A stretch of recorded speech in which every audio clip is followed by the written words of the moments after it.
Good morning.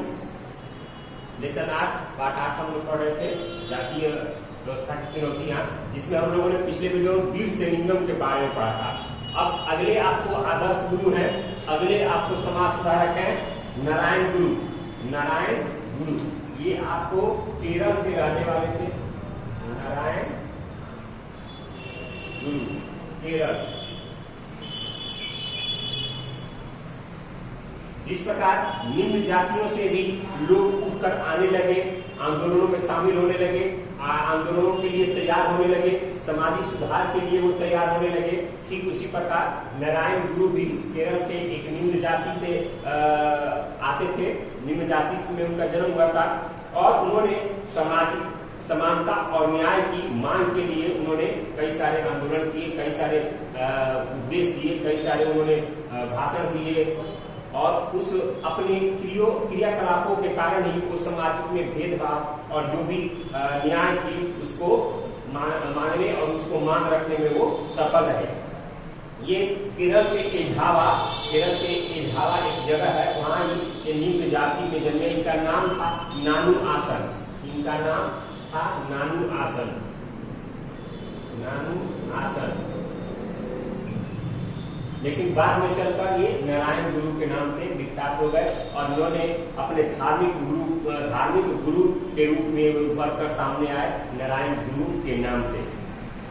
इन्होंने लोगों के बीच एकता का आदर्श रखा, यानी लोगों में एकता पर बल दिया। इन्होंने बताया कि लोगों के सारे लोग एक हैं, एक जैसे उनके साथ व्यवहार करना चाहिए। चूंकि जो भी पंथ थे उनकी स्थापना उन लोगों ने की जो निम्न जातियों से थे। छोटे छोटे पंथों की स्थापना करने लगे और वो भी जो निम्न जाति से थे वो पंथ की स्थापना करने लगे। क्योंकि उस समय छुआछूत नामक बीमारी बहुत ही तेजी से फैल रही थी। बाद में आपको 1920 के दशक में एक संगठन माधवन के नेतृत्व में आपको गांधीवादी राष्ट्रवाद से प्रभावित हुआ, यानी एक माधवन के नेतृत्व में एक छोटा सा संगठन था 1920 में जो गांधी के जो राष्ट्रवादी आंदोलन थे उससे प्रभावित हुआ और केरल में बसे दलित भी इस संगठन से प्रभावित हुए और वो जो भी राष्ट्रवाद की भावना थी उसके लेकर वो उपाय लेकर आगे राष्ट्रवाद में शामिल हो गए। बाद में इन्होंने अपनी मांग को रखा और इस प्रकार दक्षिण भारत में जो समाज सुधारक आंदोलन थे वो राष्ट्र की मुख्य धारा में जोड़ने में ये लोग सफल रहे। यानी जो भी उनको अपनी मांग थी उसको मांग को देखते हुए और गांधी जी के जो राष्ट्रवादी आंदोलन थे उससे प्रभावित होकर उन्होंने अपने आंदोलन को राष्ट्रवादी आंदोलन में जोड़ दिया और इसको मुख्य धारा में जोड़ने में इसका ये लोग सफल है और मुख्य धारा में राष्ट्रवाद के जोड़ गए। उसके बाद अगले है आपको इंजीनियर वी रामास्वामी नायकर पेरियार, यानी engineer V Ramaswamy Naicker. V Ramaswamy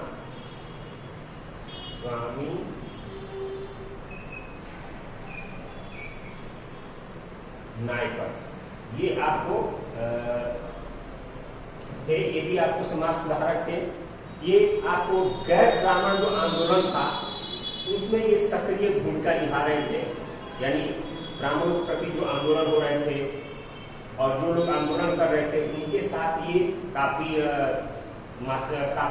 उसमें उसका नेतृत्व कर रहे थे, तो काफी प्रयास कर रहे थे और उन्होंने गैर ब्राह्मण जो जातियां था जिन्हें शिक्षा, धन और प्रभाव हासिल हो चुका था, यानी जो गैर ब्राह्मण जाति के थे जिनको धन, शिक्षा या प्रभाव उनको स्थापित हो चुका था, जिनको मिल चुका था, सामाजिक न्याय की मांग करते हुए इन्होंने सत्ता पर जो अपनी चुनौती थी वो चुनौती दी और गैर ब्राह्मण समूहों के लिए सांस्कृतिक और सामाजिक उत्थान के लिए इन्होंने कई सारे उपाय किए।